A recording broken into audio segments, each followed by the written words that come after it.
का पहला क्वेश्चन है, निम्नलिखित में से क्रिया विशेषण उपवाक्य कौन सा होगा, जरा बताइएगा। इसमें कौन सा क्रिया विशेषण उपवाक्य है, देखिएगा।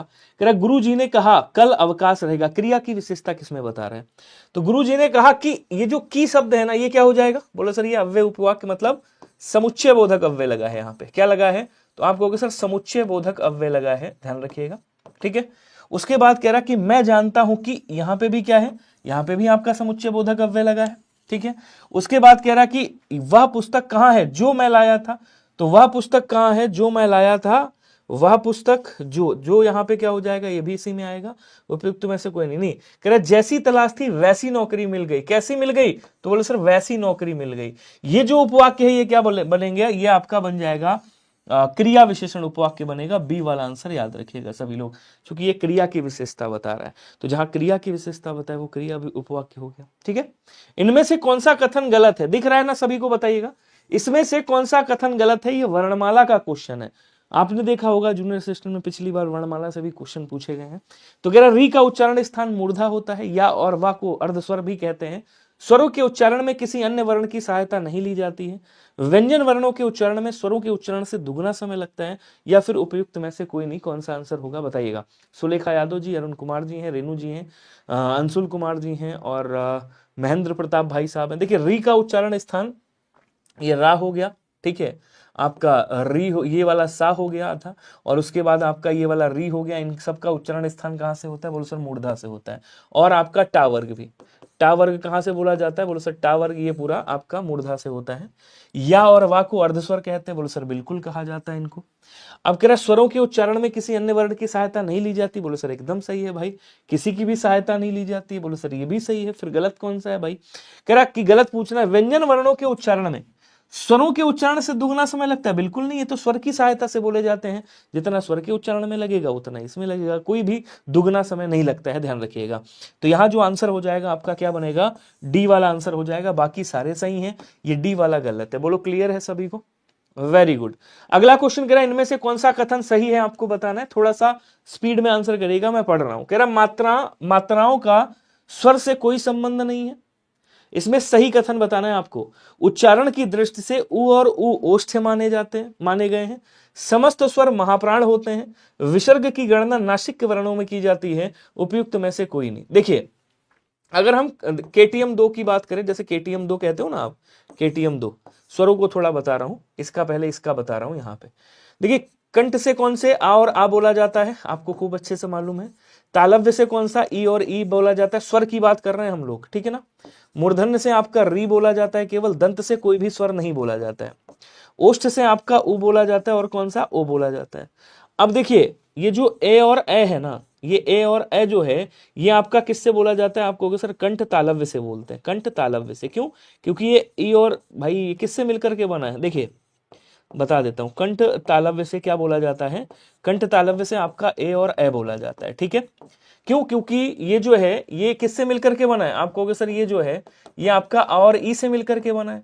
तो आ कहां से, कंठ से, ई तालु से बोला जा रहा है। अच्छा उसके बाद एक आता है कंठोष्ठ्य, आपने सुना होगा एक कंठोष्ठ होता है। अभी कमेंट पे आ रहा हूं आपके, ये आपका ओ और औ बोला जाता है। क्यों बोला जाता है ओ और औ, क्योंकि यहाँ पे ये जो ओ है ये किससे मिलकर के बना है, आप कहोगे सर आ और ऊ से मिलकर के बना। तो आ कंठ से, ऊ ओष्ठ से, ये हो गया।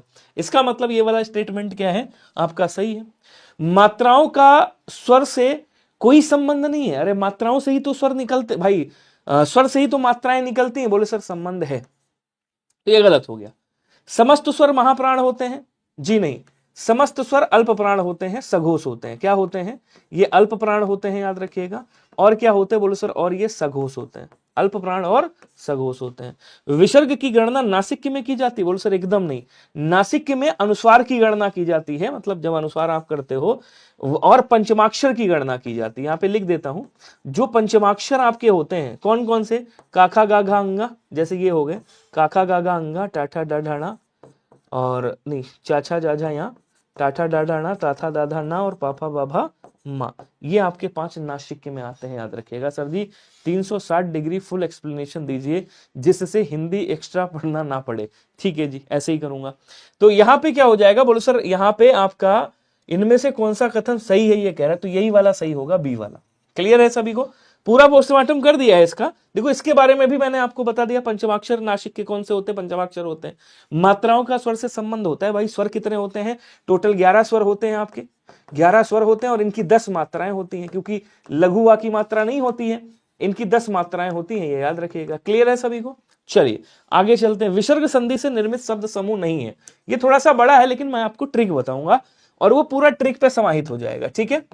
ये जो विसर्ग संधि है ना, विसर्ग संधि, विसर्ग संधि एक बहुत प्यारी सी ट्रिक है इसकी, कि कहीं पे आधा सा आ जाए ये वाला, कहीं पे आधा सा ये वाला हो, ऐसे करके आधा सा ये वाला हो, कहीं पे भी आधा सा ये हो, कहीं पे भी ओ की मात्रा हो, या फिर आपका ऊपर रा लगा हो, इनके स्थान पे क्या कर देना, आपको केवल विसर्ग रख देना, ठीक है।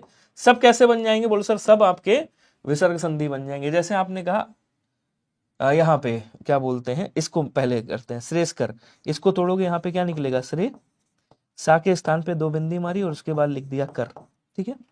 उसके बाद इधर आ जाओ, इसको तोड़ोगे ऐसे लिखोगे चंद्र, सा के स्थान पे 2 बिंदी ऐसे मारो, मतलब विसर्ग लिख दो, ऐसे लिख दो। ये प्रकृति भाव होता है। यहाँ पे आ है, आ के साथ विसर्ग हो, और इधर का, खा या पा, फा में से कोई एक हो, तो ये प्रकृति भाव रहता है, मतलब ये ऐसे ही रहेगा। पुनः, पुनः प्लस प्राप्ति, ये ऐसे ही रहेगा, ठीक है। अब इधर आ जाओ, इसको देखेंगे तो यहाँ गुण संधि नहीं है, ऐसे करेंगे तेजा, ओ के स्थान पे ये रख दिया और उसके बाद कर दिया बल, तो यहाँ भी ऐसे आ जाएगा, वयह वेग आ जाएगा, वयह प्लस वेग आ जाएगा, ठीक है। इसको भी देखेंगे तो क्या आएगा, कहोगे सर सिरा आ जाएगा, सिरा, और उसके बाद क्या आएगा, बोलो सर भाग आ जाएगा, सिरा के बाद क्या आएगा, बोलो सर भाग आ जाएगा, यसा के बाद क्या आ जाएगा, यसा प्लस धरा आ जाएगा, ठीक है। इधर देखेंगे तो क्या होगा, बोलो सर पुनः प्लस उक्ति हो जाएगा, पुनरुक्ति बनेगा। और इसको देखेंगे तो ये क्या आएगा, बोलो सर ऐसे ही आएगा, ये ऐसे रख देंगे और ये अतएव हो जाएगा, अतः धन्य। लेकिन यहाँ पे आपके ये जो है ना, देखो ये दोनों, ये और ये भी नहीं है, ये एक को आपके विसर्ग संधि नहीं है, ए वाला आंसर राइट होगा। क्लियर है सभी को, कोई दिक्कत? अगला क्वेश्चन कह रहा है कि नद्यागम शब्द का संधि विसर्ग विग्रह क्या होगा। सुलेखा भैया आपकी क्लास 360 पे फेमस है। चलिए, कह रहा नद्यागम शब्द का संधि विग्रह करेंगे तो क्या होगा। अब देखो, या से पहले क्या है, आधा अधूरा अक्षर है, या से पहले आधा अधूरा अक्षर है, इसका मतलब ये क्या हो जाएगा, आप कहोगे सर यण स्वर संधि हो जाएगा। ध्यान रखिएगा, यण स्वर संधि की बात करोगे तो इसका एक नियम आता है, पहला नियम, कि कभी भी ई और ई का योग किसके साथ हो रहा हो, अगर असमान स्वर के साथ हो रहा हो तो यहाँ पे क्या बनेगा, बोलो सर यहाँ पे आपका या बन जाएगा और यहां कोई परिवर्तन नहीं होगा। आज आपने प्रधानमंत्री नरेंद्र मोदी जी का भाषण सुना या नहीं सुना, उन्होंने कह दिया है टेररिस्ट के में नो टॉलरेंस और पीओके लेके रहेंगे इस बार। आपने सुना भाषण दिया है भाई मोदी जी ने, तो पीओके वो लेके रहेंगे। अब उन्होंने कह दिया है कि पाकिस्तान से कोई बात होगी तो वो पीओके पे ही होगी, बस। मतलब भाषण तो अच्छे दिए हैं, देखो आगे क्या होता है। अब इधर आ जाओ, शब्द क्या लिखा है, नद्यागम लिखा है, ये ऐसे लिखा है, नद्यागम ऐसे लिखा जाता है, कंफ्यूज मत होना कभी भी। अब इसी का खुला हुआ रूप ऐसे है, चाहे ऐसे लिख दो आप, बात एक ही है, ठीक है। अच्छा अब देखो समझो, इसको जब तोड़ोगे यहां से क्या निकलेगा, नंद निकलेगा, हलंत लगाएंगे, यहां से देखो या आएगा, या में हलंत लगाएंगे तो यहां से दीर्घ आ आएगा, उसके बाद जो बचा उसके बाद ऐसे ही लिख देना, ठीक है, जो भी गम वम बचा है। अब देखिए इधर आ जाओ, ये कब बना होगा सर, इधर ई और ई में से कोई एक रहा होगा, और इधर देखो भिन्न स्वर है, अलग स्वर है, इसको इसके साथ ले जाओ एक शब्द बनाओ, इसको इसके साथ ले जाओ एक शब्द बनाओ। यहां से क्या बनेगा, नदी बनेगा, और यहां से क्या बनेगा, आगम बनेगा। किसका आगम हो रहा है, नदी का आगम हो रहा है। कहां पे है, बोलो सर ये है, सी वाला आंसर हो जाएगा। क्या सभी का क्लियर है या नहीं है? अगला क्वेश्चन कह रहा किस वाक्य में अनिश्चयवाचक सर्वनाम है। ये आसान है, आज के पेपर में बता रहा हूं, आसान है। क्या बोलेंगे, कहीं पे भी ऐसे शब्द आ जाए, कोई, 4 शब्द याद रखना, कोई, कुछ, किसी और किन्हीं, और किन्हीं, ये 4 शब्द आपको याद रखना है। ये 4 शब्द जहां भी आपको मिल जाए वो क्या होगा, अनिश्चयवाचक सर्वनाम होगा, ठीक है। हम किसी को कुछ नहीं कह सकते, मिल गया, देखो पहले में ही आंसर आपका ये वाला हो गया। मेरा जो भाई तुम्हें मिला था वह आगे जा रहा है, जो सो जैसा वैसा, ऐसे शब्द आ जाए वहां क्या होता है, आप कहोगे सर वहां पे आपका संबंधवाचक सर्वनाम होता है। हम खुद ही इधर आ गए, जहां पे खुद आ जाए, स्वतः आ जाए, अपने आप आ जाए, स्वयं आ जाए, वहां क्या होता है, निजवाचक सर्वनाम आता है। जब कोई करता कोई भी काम अपने द्वारा कर रहा हो, हम खुद ही इधर आ गए। आप कॉलेज कब जाओगे, तो यहां कब की बात कर रहा है, तो सबसे फर्स्ट प्रायोरिटी प्रश्नवाचक को देंगे, तो यहां क्या हो जाएगा, बोल सर यहां पे आपका प्रश्नवाचक हो जाएगा, ठीक है। तो आंसर आपका कौन सा बना, आंसर आपका ऑप्शन नंबर ए वाला राइट बन गया, ध्यान रखिएगा। हाँ बिल्कुल लेना चाहिए। अगर अगली बार सीट लेना है तो शिवराज भूषण ग्रंथ में किसका विवेचन मिलता है, कोई बताएगा? रस का है, ध्वनि का है, अलंकार का है, या फिर औचित्य का है? आंसर करेंगे सभी लोग। कौन सा है शिवराज भूषण ग्रंथ में? ये शिवराज भूषण जो है ये इनका क्या बोलते हैं, शिवराज भूषण, ये भूषण जी के द्वारा लिखित है। इसमें आपसे पूछ रहा है कि इसमें रस है, ध्वनि है, अलंकार है, या फिर कौन सा है? ध्यान रखिएगा, ये एक लक्षण ग्रंथ माना जाता है। क्या कहेंगे? यह एक कैसा ग्रंथ है? यह एक लक्षण ग्रंथ है। लक्षण ग्रंथ है। आजकल वही क्वेश्चन मिल रहे हैं आपको, देखिएगा ये सारे क्वेश्चन आपको एग्जाम में मिलेंगे। तो जो मैं साहित्य वाले क्वेश्चन ला रहा हूं उनको बिल्कुल मत भूलिएगा। इसमें शिवाजी के मतलब शिवाजी की वीरता का वर्णन किया गया है। छत्रपति शिवाजी महाराज, शिवाजी महाराज, छत्रपति शिवाजी महाराज जी के शौर्य की व्याख्या की गई, शौर्य की व्याख्या मिलती है, ध्यान रखिएगा। और इसमें आपके 105 अलंकार मिलते हैं। कितने अलंकार दिए गए हैं? 105 अलंकार। डिस्काउंट यार वही है, विनय पास डाल देना, वही जो भी डिस्काउंट मिल जाए। निम्न में से कौन सा अपभ्रंश का वाल्मीकि है, जरा बताइएगा। अपभ्रंश का वाल्मीकि किसे कहा जाता है? अपभ्रंश का प्रथम कवि किसे कहा जाता है? अपभ्रंश का प्रथम कवि, अब जो अपभ्रंश का प्रथम कवि होगा, ठीक है, वही अपभ्रंश का वाल्मीकि होगा। नहीं, हाँ वही अपभ्रंश का वाल्मीकि होगा। एक बात और याद रखिएगा, अच्छा मान लो अगर आपसे क्वेश्चन पूछे कि अपभ्रंश का जनक किसे कहा जाता है, कोई बताएगा? जिसने भी बता दिया मैं समझ जाऊंगा हिंदी में आपको कोई फेल नहीं कर सकता। अब देखो क्या कह रहा है, कह रहा है कि देखिए ये अपभ्रंश का वाल्मीकि, अपभ्रंश का प्रथम कवि कौन होगा? जिसने अपभ्रंश की पहली कविता लिखी होगी। और अपभ्रंश की पहली कविता कौन सी है, मतलब पहला काव्य कौन सा है? स्वयंभू, क्या बोलेंगे? स्वयंभू। पौम चिरऊ है इनकी, पौम चिरऊ, पौम चिरऊ, स्वयंभू की पौम चिरऊ। क्या मैं लिख रहा हूं, क्या बोल रहा हूं? पौम चिरऊ है किसकी? स्वयंभू की, ठीक है। ये स्वयंभू भाई साहब हैं, इनको याद रखिएगा, सी वाला। लेकिन अगर आपसे जनक पूछे तो जनक कौन, किसको माना जाता है? जनक माना जाता है पाणिनि साहब को। क्यों पाणिनि साहब को माना जाता है? इसका भी रीजन दे रहा हूं मैं। पाणिनि को इसलिए माना जाता है क्योंकि संस्कृत को तोड़ने वाले, अपभ्रंश का मतलब क्या होता है? अपभ्रंश का मतलब होता है तोड़ना, एक तरीके से टूटना। तो संस्कृत को सबसे पहले अपभ्रंश करने वाले कौन? वाल्मीकि साहब ने ये अष्टाध्यायी लाए थे। लौकिक संस्कृत इन्हीं के बाद आई है, इसीलिए इनको अपभ्रंश का जनक कहा जाता है, ध्यान रखिएगा। लेकिन पहला कवि किसे कहते हैं? पहला कवि स्वयंभू को कहा जाता है, वाल्मीकि स्वयंभू को कहते हैं। ओछे की प्रीति और भालू की भीत का भाव क्या होता है, कोई बताएगा मुझे? ओछे की प्रीति और भालू की भीत, ओछा मतलब समझ रहे हो, जैसे पाकिस्तान, पाकिस्तान जब जब हाथ मिलाया है, इतिहास गवाह है, जब जब हाथ मिलाया है तब तब जो है धोखा किया है। पहले सबसे पहले उनसे हाथ मिलाया जवाहरलाल नेहरू से, जब अलग अलग डिवाइडेशन हुआ था, तब जो है पीओके वो किया था। उसके बाद इंदिरा गांधी से हाथ मिलाया था, तब 71 का युद्ध हुआ था। उसके बाद अटल बिहारी वाजपेयी जी से हाथ मिलाया, जब वो समझौता एक्सप्रेस चली थी, कौन सी वो बस चली थी एक, तब वो कारगिल युद्ध हुआ था। और इस बार तो अभी हाथ नहीं मिलाया है। तो जब जब हाथ मिलाता है तो वो क्या करता है? बुराई करता है। तो ओछे की प्रीति, ओछे की प्रीति होता है, यहाँ पे प्रीति लिखा हुआ है। और बालू की भीति, बालू मतलब बालू की जो दीवार है वो कभी चलती नहीं है। तो कह रहा बालू की दीवार की भांति, चूंकि यहां भांति लिख दिया, और ओछे लोगों का प्रेम अस्थायी होता है, तो आंसर आपका सी वाला राइट करिएगा, बाकी कोई नहीं होगा। क्लियर है सभी को? Very good. कह रहा निम्न में से दलित आत्मकथा नहीं है। इसमें से दलित आत्मकथा कौन सी नहीं है? अपने अपने पिंजरे, जूठन, तिरस्कृत, मेरी असफलताएं। जल्दी जल्दी आंसर करके बताओ। अमित कनौजिया, औकात नहीं कुछ, बस बड़ी बड़ी बातें करते हैं, हाँ वो तो है, नल्ला तो पाकिस्तान है, ये बात तो है। बहुत झूठ बोलता है लेकिन भाई, वो तो मतलब आज तक को छोड़ दिया पीछे। आज तक वाले हमारे न्यूज चैनल तो झूठ बोलते ही है, ठीक है, और उसने सबको पीछे छोड़ दिया। उसने तो पता नहीं कितने तैयारे गिरा दिए, पता नहीं, हम तो पहले समझ ही नहीं पाए कि तैयारे क्या होता है भाई। देखो, मेरी असफलताएं किसकी हैं? बाबू गुलाब राय जी की हैं। किसकी हैं? बोलो सर ये आपके बाबू गुलाब राय हुए हैं, गुलाब राय, बाबू गुलाब राय, उसमें लिखा है इन्होंने मेरी असफलताएं, ध्यान रखिएगा।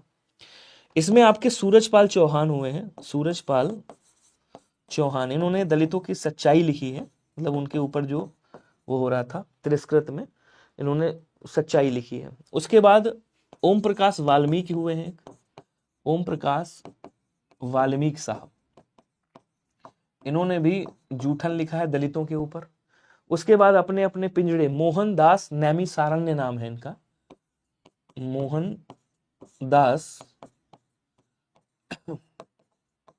नैमी सारण्य इनका नाम है, अपने अपने पिंजरे लिखा है इन्होंने। लगभग ये उस टाइम 1949 में, नहीं सॉरी 1995 में लिखी गई, ये अभी बहुत बाद में लिखी गई है, ठीक है।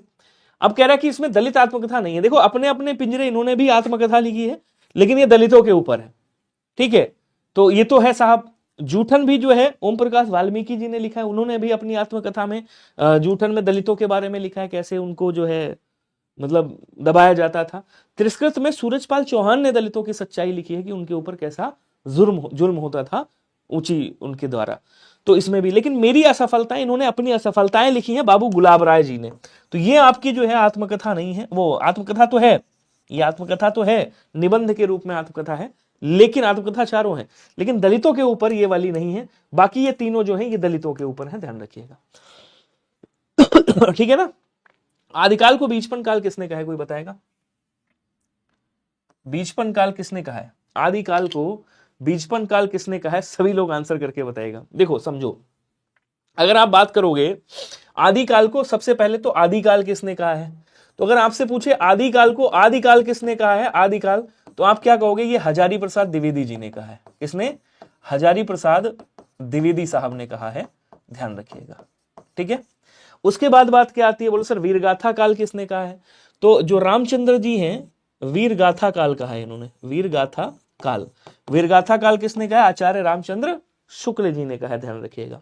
अच्छा, अगर आपसे पूछे कि भैया इसको चारण काल किसने कहा है, चारण काल, तो आप किसका नाम लोगे? जॉर्ज ग्रियर्सन साहब, जॉर्ज ग्रियर्सन। अगर आप यूपीएसआई का पेपर देते हो ना, तो इनका नाम याद कर लेना, जॉर्ज ग्रियर्सन साहब का, ठीक है। उसके बाद एक और आता है जिसको हम बोलते हैं प्रारंभिक काल। इसको क्या कहा जाता है? प्रारंभिक काल। अगर आपसे पूछे प्रारंभिक काल किसने कहा है, तो आप क्या बोलोगे? मिश्र बंधु ने कहा है। किसने कहा है मेरे भाई? आप कहोगे सर मिश्र बंधु ने कहा। ये जरूर याद रखिएगा, एक ना एक क्वेश्चन आपका आता ही आता है, ध्यान रखिएगा, ठीक है। उसके बाद आता है क्या? उसके बाद आता है सिद्ध सामंत काल। सिद्ध सामंत काल। अगर आपसे कोई पूछे कि सिद्ध सामंत काल किसने कहा है, तो आप क्या बोलोगे? सिद्ध सामंत काल कहा है आपके राहुल सांकृत्यायन, और ये कई बार पूछे जा चुके हैं यूपीएससी में, राहुल सांकृत्यायन, ठीक है। इनका नाम जरूर याद रखिएगा। अच्छा जी, बहुत बढ़िया। फिर आदिकाल को बीजपन काल किसने कहा है? तो बोले सर आदिकाल को बीजपन काल कहने वाले हमारे आचार्य महावीर प्रसाद द्विवेदी साहब हैं, जिनका नाम स्वर्णिम अक्षरों में लिखा जाता है, जिनके ऊपर द्विवेदी युग का वो हुआ है। और ये वही हैं जिन्होंने सरस्वती पत्रिका का संपादन किया था। क्या किया था? सरस्वती पत्रिका का संपादन किया है इन्होंने। पत्रिका के संपादक थे, के संपादक रहे हैं, यहीं से इनको फेमसी मिली है। 1903 से लेकर के 1920 तक रहे हैं मेरे भाई, ठीक है जी। उसके बाद वीर काल और बचता है। अगर आपसे पूछे कि वीर काल किसने कहा है, तो आप क्या बोलोगे? वीर काल कहा है आपके विश्वनाथ प्रसाद जी, आचार्य विश्वनाथ प्रसाद जी ने क्या कहा है? वीर काल का है। और एक और आते हैं डॉक्टर राम कुमार वर्मा, गुरुदेव जी, ये सब जूनियर सेक्शन का, नहीं, प्रीवियस ईयर तो मैं करा चुका हूं, और बहुत पुराने प्रीवियस ईयर करने का कोई मतलब नहीं है, ठीक है। एक नाम और लिख लो, पूछ लेता है संधि चारण काल। संधि उच्चारण काल, डॉक्टर रामकुमार वर्मा, डॉक्टर राम कुमार वर्मा, इनका नाम याद रखिएगा। ठीक है, तो ये आपको पूरा याद रखना है, नोट करके लिख लीजिएगा। चलिए अगला क्वेश्चन देखिएगा। उसने रामू की पिटाई कर दी, इस वाक्य में क्रिया का कौन सा रूप है बताइएगा। आंसर करेंगे।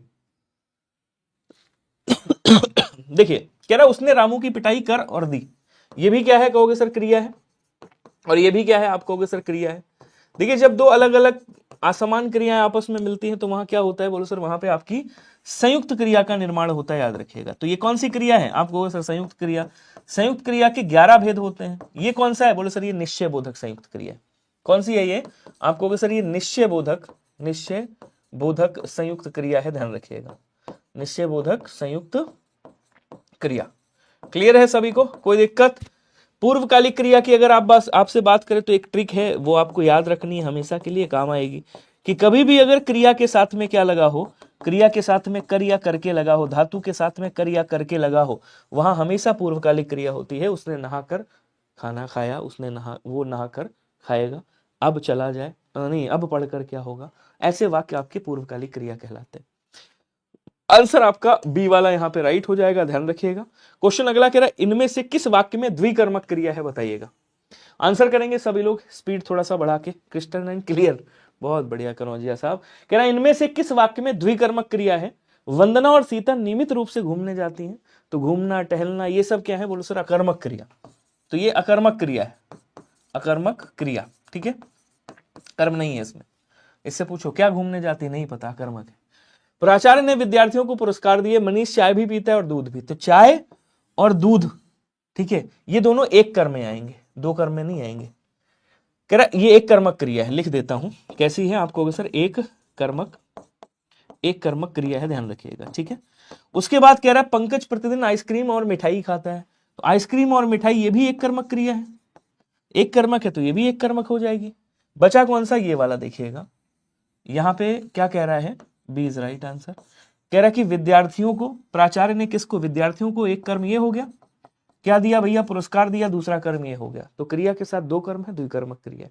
बी वाला आंसर राइट होगा, सबने सी किया है, ठोक दिया सबने गलत, सी फॉर चैंपियन, गलत हो गया, बी होगा भाई, प्राचार्य ने किसको, तो विद्यार्थियों को क्या दिया, तो पुरस्कार दिया, ये द्विकर्मक हो गई। बाकी यहां भी एक कर्म माना जाएगा इसको, आइसक्रीम और मिठाई, चाय भी पीता है और दूध भी, तो चाय देखो ये इधर अलग वाक्य है और ये अलग वाक्य है, तो ये क्रिया के साथ एक ही वो है, तो एक कर्म हो गया, ये भी क्रिया के साथ एक कर्म है। क्लियर है सर। यूपी में हाइट से बाहर कर दिया, पहले डीवी में पूरी थी, जब ज्वाइनिंग लेटर देने के टाइम आया तो हाइट से बाहर कर दिया, कैसे कैसे लोग हैं, बात तो सही कह रहे हो यार, तो ऐसा कैसे पॉसिबल हो सकता है।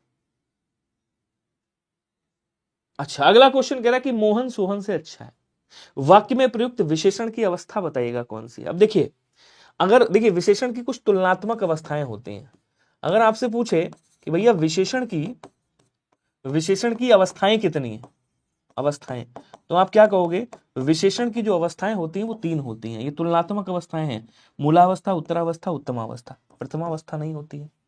मूलावस्था में क्या होता है, जैसे आपने कहा सुंदर, ये क्या है, विशेषण की मूल अवस्था है। ठीक है, आपने उत्तरावस्था मतलब 2 में तुलना की जाती है, और हमने कहा से सुंदर मतलब मोहन से सोहन से सुंदर है, तो ये उत्तरावस्था हो गई। उत्तमावस्था सब में तुलना करके एक की विशेषता बताई जाती है, तो आप क्या बोलोगे, अगर आपने कह दिया सबसे सुंदर, अगर आपने कहा सबसे सुंदर, तो ये क्या हो गया, बोलो सर ये विशेषण की उत्तमावस्था हो गई। और भी शब्द आता है, जैसे आपने लिखा श्रेष्ठ, ठीक है, तो ये क्या है, ये मूलावस्था है।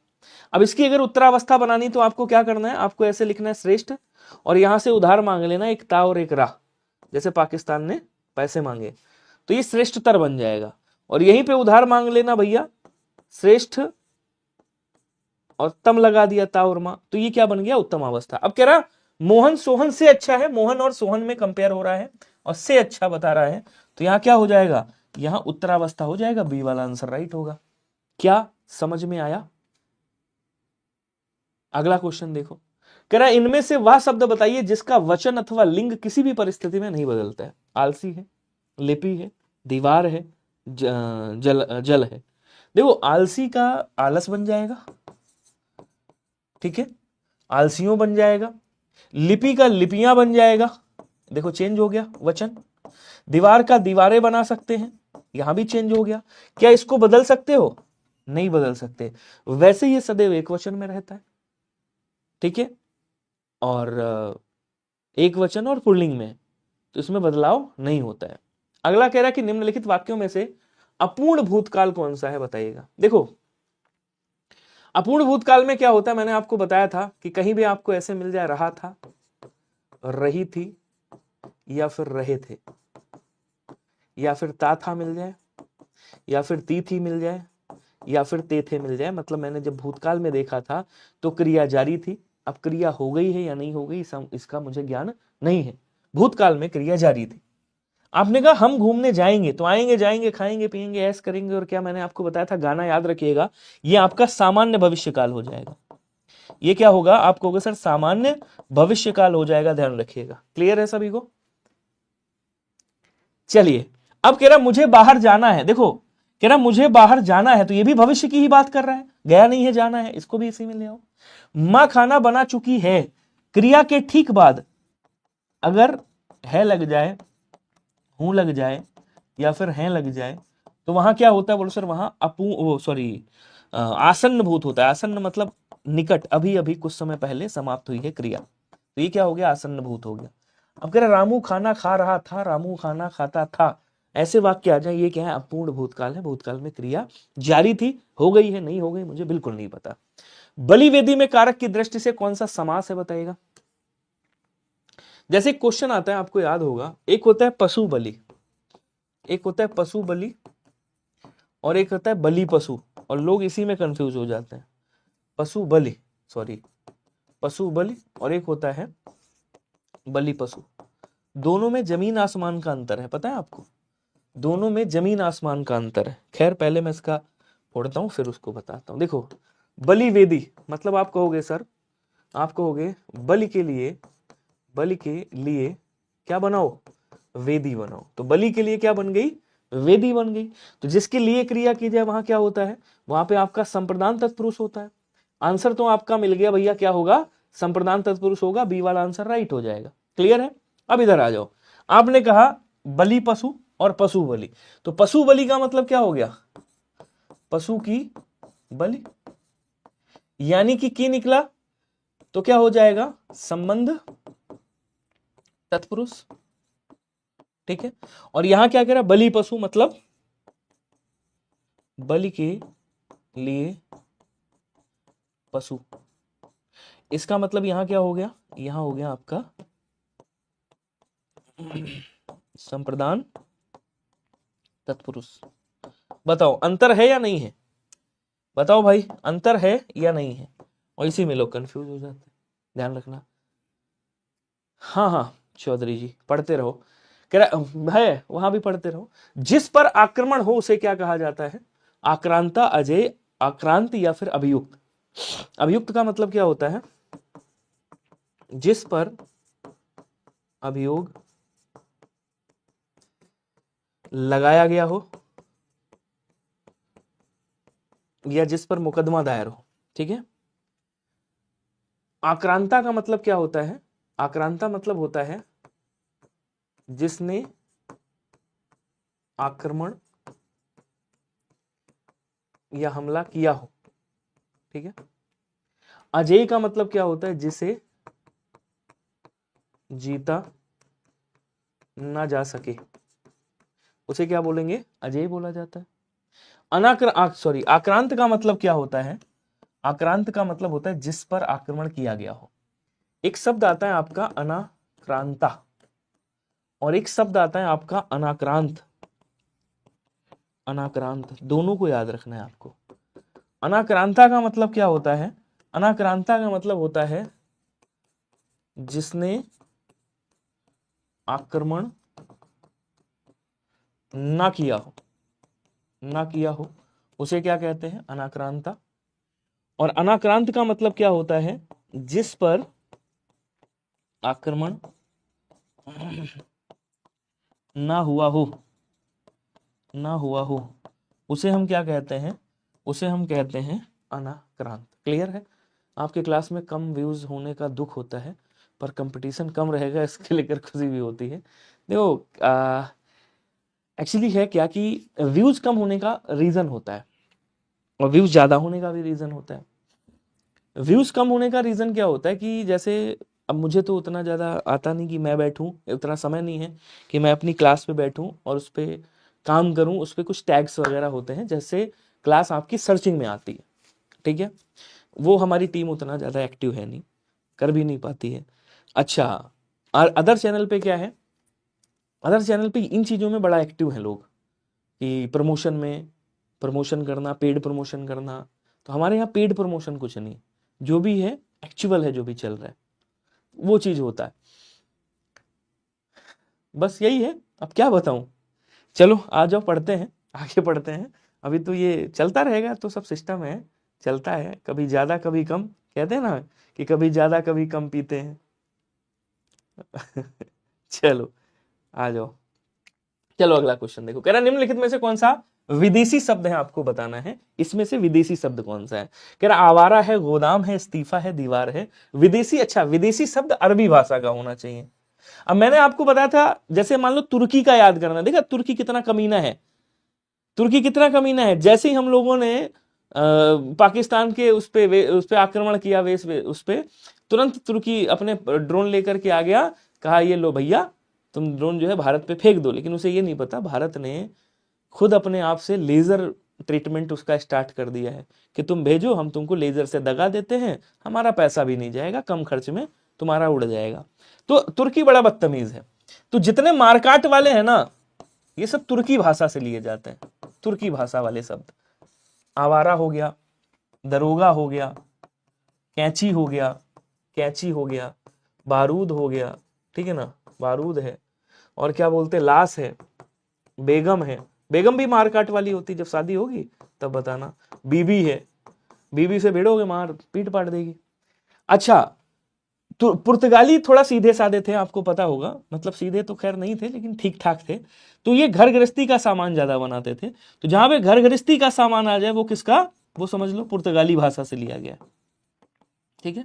पुर्तगाली भाषा, गोदाम, कमरा, तौलिया, तौलिया, गमला, गमला, गोदाम, और क्या बोलेंगे इसका बाल्टी, बाल्टी हो गया, आलपिन हो गया, खूब आता है आलपिन वगैरह, खूब यूपी ट्रिपल पूछता है, अलमारी वगैरह खूब पूछता है यूपी ट्रिपल, ठीक है। उसके बाद आपका आ गया दीवार और इस्तीफा, ठीक है। तो दीवार कहाँ का है, ये फारसी का है, ये फारसी भाषा से लिया गया है, फारसी भाषा से, ये फारसी भाषा से लिया गया, ठीक है। बचा कौन सा, इस्तीफा अरबी भाषा। अच्छा एक चीज और याद रखना, अरबी भाषा के शब्द याद करने का बड़ी निंजा टेक्निक है भाई।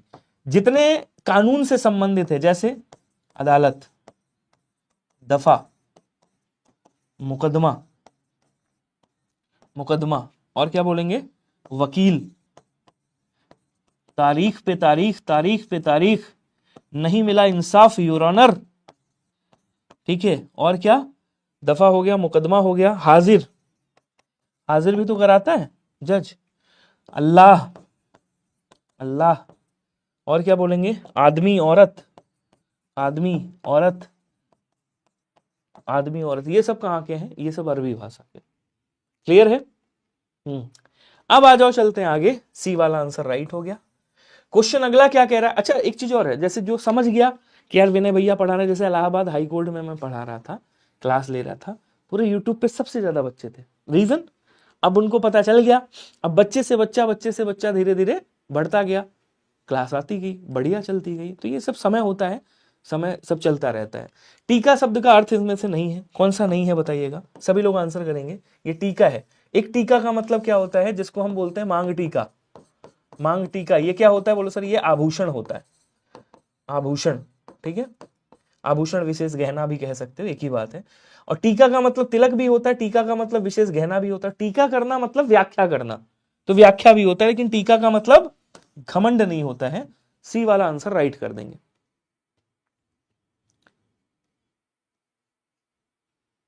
चलिए अगला क्वेश्चन देखो, क्वेश्चन कह रहा है कि आ प्रत्यय से निर्मित हिंदी कृदंत शब्द समूह कौन सा है। अब क्वेश्चन का अगर आपने लैंग्वेज समझ ली क्वेश्चन की, तो ये क्वेश्चन आपके लिए सबसे आसान है।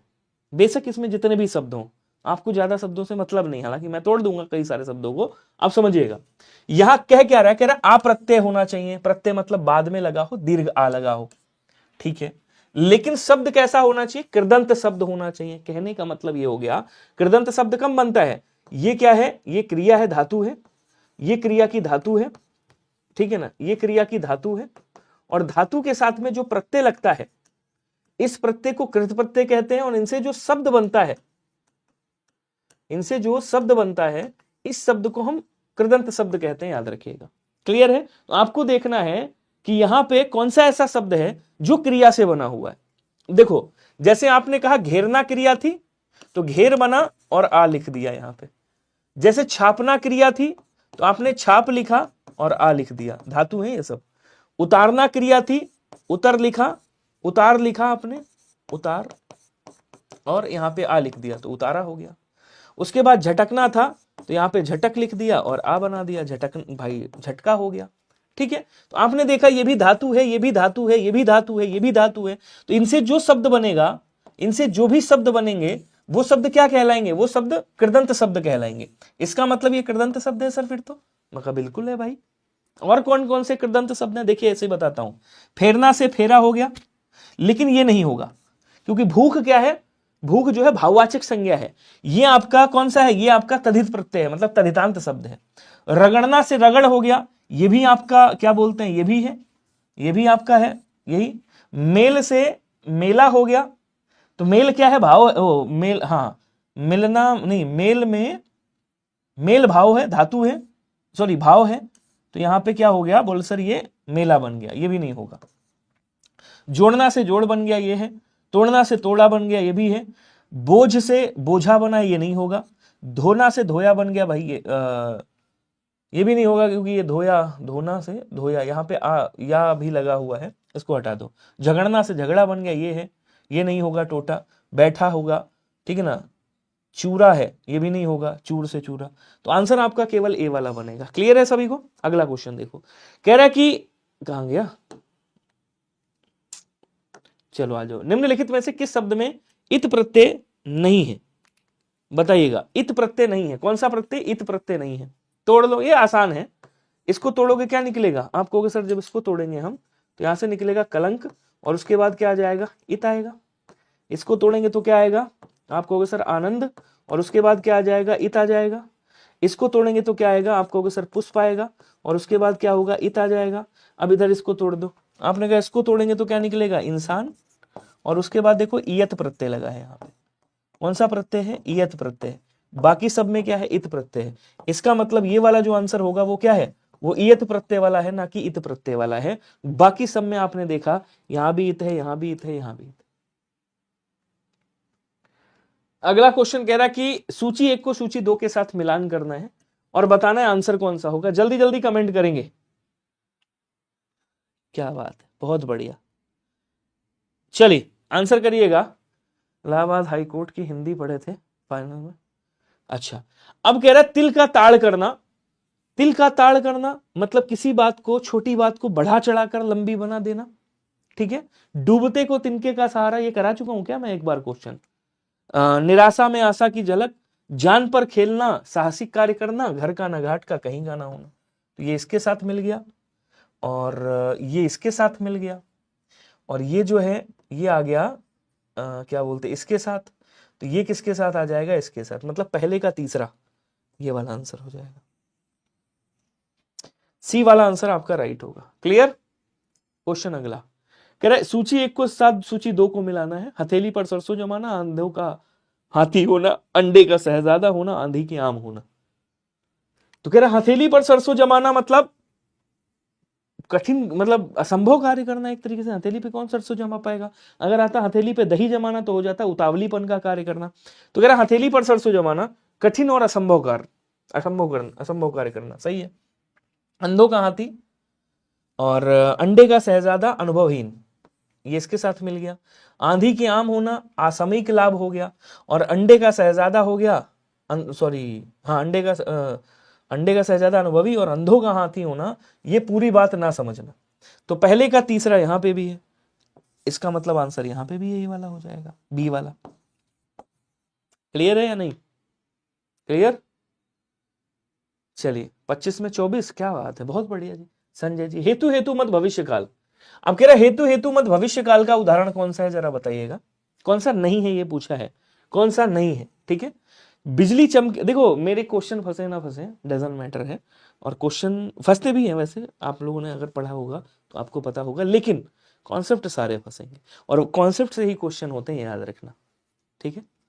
चलिए, कह रहा कि हेतु हेतु मत भविष्य काल, एक क्रिया का होना दूसरी क्रिया पर निर्भर करेगा भविष्य काल में। बिजली चमकेगी तो वर्षा होगी, भविष्य की कह रहा है कि भैया वर्षा कब होगी, जब बिजली चमकेगी, अभी चमकी नहीं है, भविष्य की बात कर रहा है। तुम आओगे तो मैं जाऊंगा, अभी गया नहीं हूं, जब तुम आओगे तो जाऊंगा। कह रहा वह आए तो मैं जाऊं, कब जाए, कब जाए भैया, जब वह आ जाए तब। अच्छा, अब कह रहा कौन सा नहीं है, संभव है, यहां संभावना लगा दी आपने। संभव है आज मेरा मित्र मुंबई से लौटे, ये भविष्य की बात कर रहा है, आज की बात कर रहा है, लेकिन भविष्य की बात कर रहा है। तो ये संभावना और वो भविष्य, दोनों को मिलाओगे क्या बन जाएगा, संभाव्य भविष्य बनेगा, ना कि हेतु हेतु मत बनेगा। आंसर आपका ऑप्शन नंबर सी वाला राइट। क्लियर?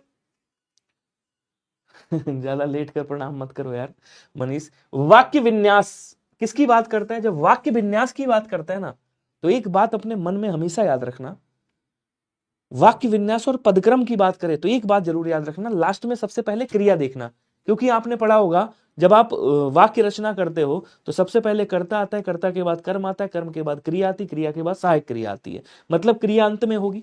अब आप देखो यहां कह रहा काल को, यानी ये क्रिया है नहीं है, कह रहा विधा का क्रिया है नहीं है, अब सकता है, देखो ये सहायक क्रिया है, ये हो सकता है, और कह रहा ये भी सहायक क्रिया, ये हो सकता है, मतलब 50-50 आपने कर दिया, मतलब पहले ही काट दिया, आपका 50-50 हो गया। क्लियर है इस बात का? अब कह रहा है कि वाक्य विन्यास की दृष्टि से शुद्ध वाक्य पहचानना है। अब दोनों वाक्य पढ़ लो, आपके निकल आएंगे वाक्य। कह रहा जीवनी विधा का स्वातंत्र्योत्तर काल को उत्कर्ष काल कहा जाता है। जीवनी विधा का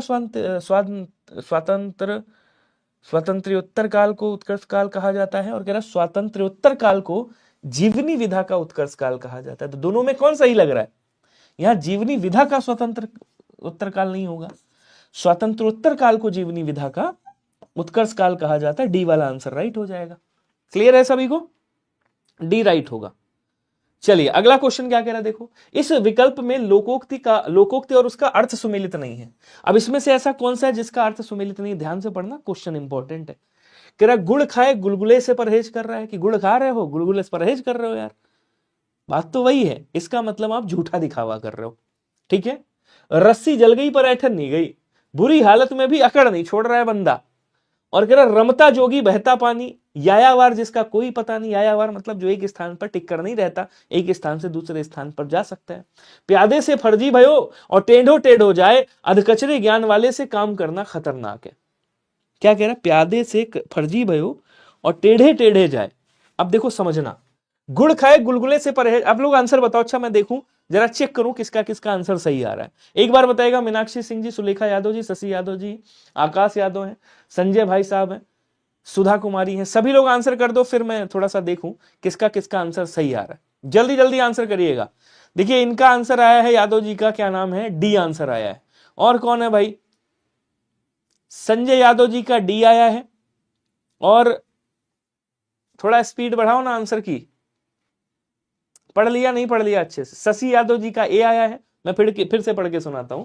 गुड़ खाए गुलगुले से परहेज करे, मतलब झूठा ढोंग रचना। रस्सी जल गई पर ऐठन नहीं गई, बुरी हालत में भी अकड़ नहीं छोड़ना। रमता जोगी बहता पानी, यायावार जिसका कोई पता नहीं होता। प्यादे से फर्जी भयो, टेढ़ो टेढ़ो जाए, अधकचरे ज्ञान वाले से काम करना खतरनाक है। कई लोगों का डी आया है। चलो खैर मैं बता दूं, ये भी आपका सही है, ये भी सही है, और ये भी सही है, ये वाला गलत है। तो जिन लोगों ने डी आंसर किया वो सही है। अब इसका होगा क्या? प्यादे से फर्जी भयो टेढ़े टेढ़े जाए। प्यादे से फर्जी हो गया, मतलब पहले प्यादा था फर्जी हो गया, मतलब जब किसी को, निम्न इंसान को, देखिएगा निम्न या निम्न वर्ग के इंसान को, निम्न वर्ग के व्यक्ति को व्यक्ति को उच्च पद मिलने से घमंड आ जाता है, घमंड आ जाता है। ये कहना चाह रहा है ये कि प्यादे से फर्जी गया, मतलब सिपाही था, दरोगा बन गया, तब तो घमंड तो हो ही जाएगा। तो आंसर आपका डी इज राइट। अगला क्वेश्चन कह रहा 10 कुमारों के चरित्र वर्णन, 10 कुमारों के चरित्र का वर्णन किसने किया है, बताइएगा। और ये जो 10 कुमारों का चरित्र वर्णन है, इसी को बोलते हैं संस्कृत में कहते हैं दंडिना लालित्यम। इसको दंडिना लालित्यम कहा जाता है, लालित्यम बोला जाता है, लालित्यम, दंडिना लालित्यम कहा जाता है। और इसमें 10 कुमारों का चरित्र वर्णन किया गया है। 10 कुमारों का चरित्र वर्णन मिलता है, चरित्र वर्णन मिलता है। और ये किसने लिखी है, तो ये दंडी स्वामी जी ने लिखी है, याद रखिएगा। किसने लिखा है भैया, दंडी स्वामी जी ने लिखा है, ध्यान रखेंगे। अगला कह रहा है कुंत के पर्यायवाची शब्द का चयन करें, और कुंत का पर्यायवाची क्या होगा बताइएगा। आप लोग आंसर करेंगे सभी लोग, थोड़ा सा स्पीड में। भार्या का मैं बता देता हूं, भार्या मतलब आपकी पत्नी, जिसको आप जोरू भी कह सकते हो, जिसको बेगम कह सकते हो बिना गम की, जिसको बीबी कह सकते हो, ठीक है। इसको आप अपनी गृहिणी भी बता सकते हो, इसको क्या बोलते हैं गृहिणी, इसको जोरू बोलते हैं। ललना, आप इसको कलत्र भी कह सकते हो। ये कुछ नाम है जो याद रखिएगा, कलत्र। आप सुनिए यहां से, सहधर्मिणी बोलेंगे आप, क्या बोलेंगे, सहधर्मिणी बोलेंगे, अर्धांगिनी बोलेंगे, अर्धांगिनी कहेंगे, अर्धांगिनी। और ध्यान रखना, इसको वनिता भी कहा जाता है, वनिता भी बोलोगे। एक बड़ा प्यारा नाम है, क्यों नहीं मुझे याद आ रहा, अभी याद था, चला, हाँ, प्राण वल्लभा, याद आ गया, प्राण वल्लभा कहा जाता है। क्या कहा जाता है, प्राण वल्लभा बोला जाता है पत्नी को, जोरू को, ठीक है। कुंत किसे कहा जाता है, कुंत बोला जाता है बर्छा, जिसको बोलते हैं, बर्छी भी कहते हैं इसको, बर्छी। इसको नेजा भी कहा जाता है, नेजा, क्या बोलेंगे, कहेंगे सर इसको नेजा भी बोला जाता है। और इसको क्या बोलते हैं, इसको भाला भी कहा जाता है, इसको भाला भी कहा जाता है। तो बी वाला आंसर यहाँ क्या हो जाएगा आपका, राइट हो जाएगा। सभी का भी है, वेरी गुड। कह रहा बंदो गुरुपद पदुम परागा, सुरच सुबास सरस अनुरागा, और अमी अमूरी में चूरण चारू, सकल सुमन भव रुज परिवारू। सुना होगा आपने। चलिए आंसर करके बताइएगा सभी लोग, स्पीड थोड़ा सा बढ़ा के। आज हमारे वो जो सेना के नायक थे, सेना नायक जो हमारे चीफ थे, वो आज एक चौपाई लिख रहे थे, तो उसमें उन्होंने एक शब्द गलत बोल दिया था। हालांकि वो इंग्लिश वाले थे, हिंदी नहीं आती। उन्होंने कहा था विनय न मानत जलधि जल, अभय 3 दिन बीत, नहीं, वहां पे उनको थोड़ा सा करेक्ट करना था कि विनय न मानत जलधि जल, गए 3 दिन बीत, विनय न मानत जलधि जल, गए 3 दिन बीत, और बोले राम सकोप तब, कि भय बिन होय न प्रीत। ये पाकिस्तान के लिए बोला था उन्होंने, बड़ा अच्छा बोला था। चलिए खैर आ जाओ इधर। बंदो गुरुपद पदुम परागा, और सुरच सुबास सरस अनुरागा। अब किसकी बात करें, अनुप्रास है, यमक है, उपमा है, रूपक है। तो यमक में आपने क्या पढ़ा, यमक में आपने पढ़ा कि भैया यहाँ पे शब्दों की आवृत्ति होती है, शब्द की आवृत्ति होती है, शब्दों की ना लिख करके, शब्द की आवृत्ति होगी, परंतु अर्थ अलग होंगे। अर्थ कैसे होंगे, अर्थ अलग होंगे। कनक कनकते सौगुनी मादकता, क्या सुना होगा आपने। अनुप्रास अलंकार में क्या होता है, वर्णों की आवृत्ति होती है। क्या होगा बोलो सर, यहाँ पे वर्णों की आवृत्ति होती है, वर्णों की आवृत्ति। आप लोग आंसर बताओ स्पीड में थोड़ा सा। उपमा अलंकार में ऐसे शब्द आ जाए जहां पे भी सा है, सी है, से है, सम है, समान है, सरिस है, सदरस है, ऐसे शब्द जहां भी मिले वहां उपमा अलंकार होता है। रूपक जहां पे उपमेय और उपमेय में उपमान का भेद रहित आरोप हो। तो कह रहा बंदो गुरुपद पदम परागा, और सुरचि सुबास सरस अनुराग। सा की आवृत्ति हो रही, सा की आवृत्ति हो रही है, पा की आवृत्ति हो रही, पा की आवृत्ति हो रही है, पा की आवृत्ति हो रही। तो ये क्या हो जाएगा, अनुप्रास अलंकार होगा। और अनुप्रास अलंकार के भी अपने 5 भेद होते हैं, याद रखिएगा। उसमें से अगर दोनों लाइन ये मिलाओगे तो ये आपका 6 का अनुप्रास बन जाएगा। क्वेश्चन अगला कह रहा है इनमें से तमस किसकी रचना है, कोई बताएगा। तमस किसकी रचना है, बसंती इन कुत्तों के सामने मत नाचना, मतलब बसंती किसकी रचना है? तमस, बसंती। एक रचना और है इनकी, मुझे याद नहीं आ रही है आज, अचानक दिमाग से उतर गई है। एक रचना और है बड़ी प्यारी सी, पूछता है कभी कभी। आप लोग बताइएगा।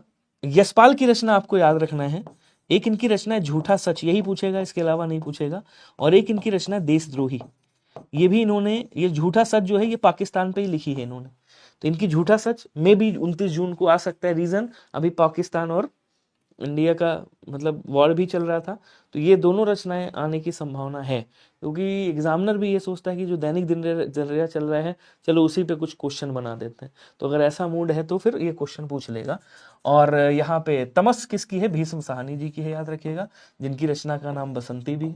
बी वाला आंसर राइट हो जाएगा। क्लियर है सभी को? Very good. अगला, हाँ, चीफ की दावत। चीफ की दावत भी इन्हीं की है, ठीक है, चीफ की दावत। चलो अगला क्वेश्चन क्या कह रहा है, देखो, कह रहा है शुद्ध विपरीत। ओह भाई साहब, बड़ा लंबा चौड़ा रख दिया मैंने। शुद्ध विपरीतार्थक युक्त विकल्प कौन सा हो? ये मैंने ही बनाया है हालांकि, ठीक है। अब देखो, शुद्ध की बात कर रहा है, समझिएगा। इधर से पकड़ते हैं इसको। इति का क्या होता है बच्चे? इति का अथ होता है, अति का अल्प होता है, ध्यान रखिएगा। उन्नत का अवनत होता है, ना कि विन्नत होता है। पूर्णिमा का अमावस्या होता है, अमावस्या है, अच्छा सही लिखा हुआ है, पूर्णिमा का अमावस्या होता है, ठीक है। निदान नहीं होगा। वरदान का क्या होता है? वरदान का अभिशाप होता है, अभिशाप, ठीक है। शोक और विषाद दोनों का क्या होता है? दोनों का हर्ष होता है, अच्छा। निरीक्षक नहीं होगा, रक्षक का भक्षक होता है, ठीक है। सपूत का कपूत होता है, पूत कपूत तो का धन संचय, पूत सपूत तो का धन संचय। अकाल का सुकाल होता है, ठीक है, तो ये भी गलत हो गया, ये भी गलत है। दुकाल नहीं होगा। तरल का ठोस होता है, ध्यान रखिएगा। तरल का क्या होता है बोलो सर? तरल का ठोस होगा, ठोस। द्रव्य का भी ठोस ही होगा, द्रव का ठोस होता है वैसे, अच्छा। आसक्त का अनासक्त होता है, ठीक है। शाश्वत का क्षणिक होता है, शीत का उष्ण होता है। आंसर आपका ए होता है। बोलो जी सत्यनारायण स्वामी की जय। क्लियर है सभी को? अगला क्वेश्चन कह रहा है, हाँ, बुनी हुई रस्सी भी उन्हीं की है। यही याद नहीं आ रही थी, बुनी हुई रस्सी पूछी जाती है भीष्म साहनी की, याद रखिएगा। हो सकता है वह बाजार गया हो। अब इस वाक्य में अर्थ के आधार पे वाक्य का कौन सा वाक्य भेद है बताइएगा। जल्दी जल्दी आंसर करो सभी लोग, इससे आसान क्वेश्चन आपको नहीं मिल सकता। अब आपकी जनरेशन में जिस तरह से अब पूछा जा रहा है, नहीं मिल सकता, ठीक है।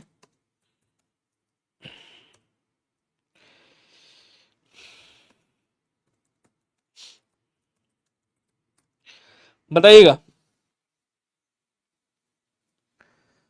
चलिए, क्या कह रहा है देखो, कह रहा हो सकता है वह बाजार गया हो। तो हो सकता है मतलब ये क्या है? संभावना है, ठीक है, ये संभावना जताई जा रही है। और कह रहा गया हो, ये भविष्य है। इसका मतलब आपके दिमाग में एक क्वेश्चन आया होगा कि यार ये तो संभाव्य भविष्य काल है। कौन सा है? आप कहोगे सर संभाव्य भविष्य काल, लेकिन यहाँ काल नहीं पूछा, मुझे पता है संभाव्य भविष्य काल है। लेकिन आप कहोगे विनय भैया ये संभाव्य भविष्य नहीं पूछा, यहाँ पूछ रहे वाक्य कौन सा है। अब अर्थ के आधार पे 8 उपवाक्य होते हैं, 8 वाक्य होते हैं। विधान वाचक में क्या होता है? विधानवाचक या विधानार्थक। इसमें या तो जानकारी या क्रिया का होना पाया जाए। राम के पिता दशरथ थे, या तो आकाश पढ़ रहा है, ये दोनों विधानवाचक हो गए। संदेहवाचक में संभावना या संदेह जहां पे भी हो, वो संदेहवाचक में ही आता है। प्रश्नवाचक में प्रश्न कर रहे हो भाई, क्या खा रहे हो, क्या कर रहे हो। आज्ञावाचक में मैंने कहा आप सभी बैठ के पढ़िए, ये आज्ञावाचक हो गया, ठीक है, आदेश दिया जा रहा हो जहां पे। क्वेश्चन अगला है कि अर्धशासकीय पत्र, अच्छा हाँ, एक मैंने और ट्रेन कर दिया है। मैं बीच में अभी एक दिन मिस हो गया था, वो 2 दिन मिस हो गया था, मैं लेके नहीं आया था पत्र वाला क्वेश्चन। आज से डेली बेसिस पे आपको पत्र वाला क्वेश्चन एक मिलेगा, जिससे आपको डेली पढ़ते रहिए। बाकी एक मैराथन पत्र वाली ले लेंगे, वहां से काम हो जाएगा, ये मेरी गारंटी है। उससे बाहर क्वेश्चन नहीं पूछेगा। तो पत्र वाला डेली 1 या 2 क्वेश्चन आपको डेली बेसिस पे मिलते रहेंगे, उस लेवल के जो एग्जामिनर आपका पूछता है। आज भी 2 क्वेश्चन है, ठीक है। अर्धशासकीय पत्र के संदर्भ में कौन सा कथन गलत है ये बताइएगा। अब ये अर्धशासकीय पत्र क्या होता है? देखिए, ये मान लीजिए आप एक कार्यालय में चयनित हैं, 5 मिनट बचा है, जल्दी खींचते हैं, और एक आपका मित्र जो है या आपका थोड़ा बहुत जानने वाला दूसरे कार्यालय में संबंधित है। अगर व्यक्तिगत आप उसको पत्र लिख रहे हो, मतलब कार्यालय में होते हुए सरकारी पत्र ही है ये, अगर आप लिख रहे हो तो थोड़ा इसको मतलब वो मित्रवत पत्र एक तरीके का होता है, लेकिन होता सरकारी, इसीलिए इसको अर्ध सरकारी कहते हैं। मतलब आधा अनौपचारिक है, आधा औपचारिक है। ठीक है, अब इसके बारे में थोड़ा पढ़िएगा। इसका स्वरूप व्यक्तिगत पत्र के समान होता है। वह पत्र अन्य पुरुष में लिखा जाता है। औपचारिक शब्दों से आरंभ करने की आवश्यकता नहीं होती है और प्रायः समान स्तर के अधिकारी के साथ ऐसा पत्र व्यवहार होता है। ये स्टेटमेंट तो सही है भैया, प्रायः समान स्तर के अधिकारी के साथ ऐसा पत्र व्यवहार होता है और इसमें औपचारिकता जरूरी नहीं होती है, मतलब आवश्यकता नहीं होती है, क्योंकि ये अर्ध सरकारी है और मित्रवत आप पत्र भेजते हो कि भैया मैं आपको जानता हूँ, आप विनय सर की क्लास में पढ़ते थे, आप भी जूनियर असिस्टेंट हो गए, हम भी हो गए, ये वाला काम आप देख लीजिएगा, थोड़ा सा मेरा काम फंसा है, इसीलिए इसको अर्ध सरकारी कहते हैं। इसका स्वरूप व्यक्तिगत पत्र के समान होता है, बिल्कुल होता है, लेकिन ये अन्य पुरुष शैली में नहीं लिखा जाता। बाकी जितने भी आपके केवल शासनादेश को छोड़ करके, हालांकि शासनादेश भी अन्य पुरुष शैली में लिखा जाता है, अधिकांशतः शासनादेश जो है उत्तम पुरुष शैली में लिखा जाता है। बाकी अर्धशासकीय पत्र को छोड़ के जितने भी आपके सरकारी पत्र हैं, शासकीय पत्र हैं, औपचारिक पत्र हैं, वो सब आपके अन्य पुरुष शैली में लिखे जाते हैं, लेकिन ये आपकी उत्तम और मध्यम पुरुष शैली में लिखा जाता है। ये किसमें लिखा जाता है? उत्तम और मध्यम पुरुष की शैली में लिखा जाता है, ध्यान रखिएगा। खैर आगे आ जाओ। शासकीय पत्र के संदर्भ में कौन सा कथन गलत है? किसके संबंध में? कह रहा शासकीय पत्र के संबंध में कौन सा कथन गलत है। अब ये पत्र का फॉर्मेट आया है। क्या आया है? पत्र का फॉर्मेट आया है। ये फॉर्मेट के बारे में पूछ रहा है। कह रहा पत्र के सबसे ऊपर पत्र संख्या लिखते हैं, बिल्कुल सही कह रहा है भाई। यहां पे क्या होती है? पत्र संख्या होती है। कह रहा है कि पत्र संख्या के ऊपर तिथि होती है, बिल्कुल नहीं, तिथि यहां पे होती है। यहां पे आपकी दिनांक, सॉरी चंद्रबिंदु नहीं लगता, यहां पे आपकी दिनांक होती है। पत्र के बाईं ओर सेवा में लिखा जाता है, बिल्कुल सही कह रहा है, यहां पे लिखा जाता है सेवा में, ऐसे करके। और संबोधन महोदय बाईं ओर लिखा जाता है, बाईं ओर संबोधन महोदय यहीं पे लिखा जाएगा। जो भी मतलब स्टार्ट करोगे, संबोधन मतलब महोदय, महोदय सविनय निवेदन यह है कि ऐसे करते ना, महोदय लिख के और यहां लिख के और फिर यहां पे हस्ताक्षर करते हैं। ये फॉर्मेट होता है और जिसके लिए लिख रहे हो उनका ब्यौरा यहां पे होता है। ठीक है, प्रेषित, यहाँ पे प्रेषित होता है, प्रेषित, इनको प्रेषित करते हो, तो ये पूरा फॉर्मेट होता है पत्र का, ध्यान रखिएगा। अब कह रहा पत्र के सबसे ऊपर पत्र संख्या लिखते हैं, बोलो सर बिल्कुल सही है, आज की पढ़ाए हैं 5 वाली क्लास। हाँ, उसके बाद पत्र के बाएं ओर सेवा में लिखा जाता है, बिल्कुल सही। संबोधन महोदय बाईं ओर लिखा जाता है, बिल्कुल सही। लेकिन पत्र संख्या के ऊपर तिथि नहीं लिखी जाती है, ध्यान रखना, पत्र संख्या सबसे ऊपर रहती है। तो यह आंसर क्या होगा? बी वाला राइट हो जाएगा। क्लियर है?